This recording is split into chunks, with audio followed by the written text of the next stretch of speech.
2 Kings, chapter 25. In Zedekiah's 9th year as king, on the 10th day of the 10th month, King Nebuchadnezzar of Babylonia led his entire army to attack Jerusalem. The troops set up camp outside the city and built ramps up to the city walls. After a year and a half, all the food in Jerusalem was gone. Then, on the 9th day of the 4th month, the Babylonian troops broke through the city wall.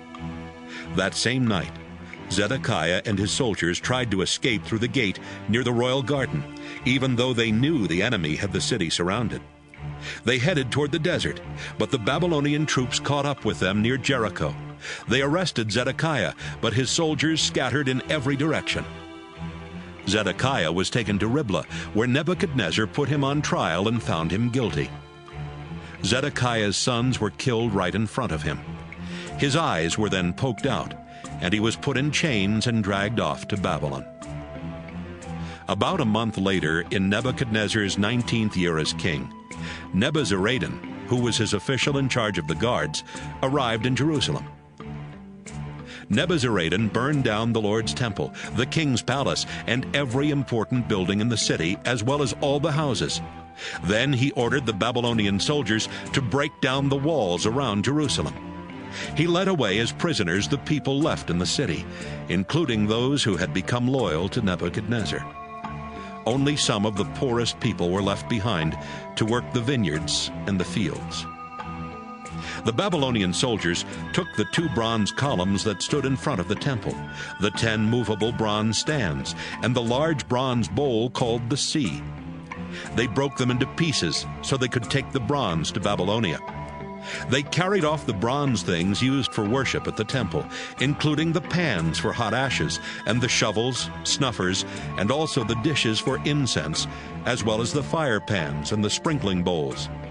Nebuzaradan ordered his soldiers to take everything made of gold or silver.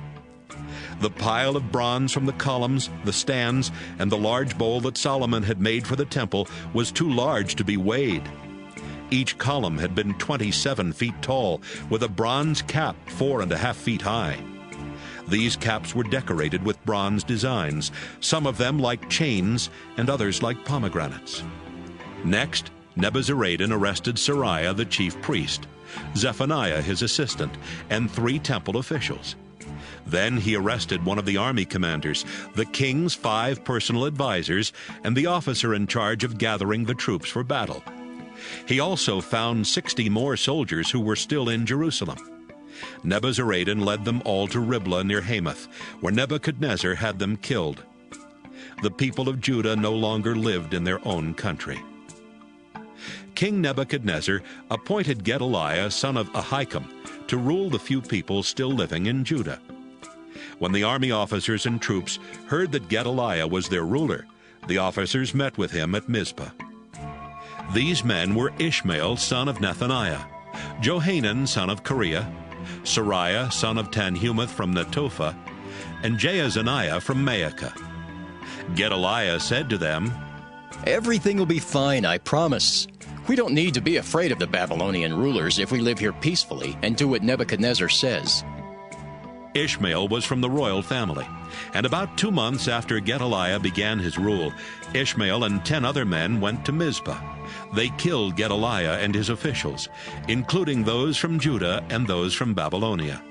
After that, the army officers and all the people in Mizpah, whether important or not, were afraid of what the Babylonians might do.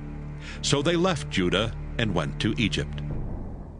Jehoiakim was a prisoner in Babylon for 37 years. Then Evil-Merodach became king of Babylonia, and in the 1st year of his rule, on the 27th day of the 12th month, he let Jehoiakim out of prison.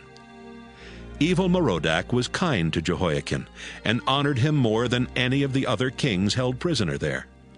Jehoiakim was even allowed to wear regular clothes, and he ate at the king's table every day.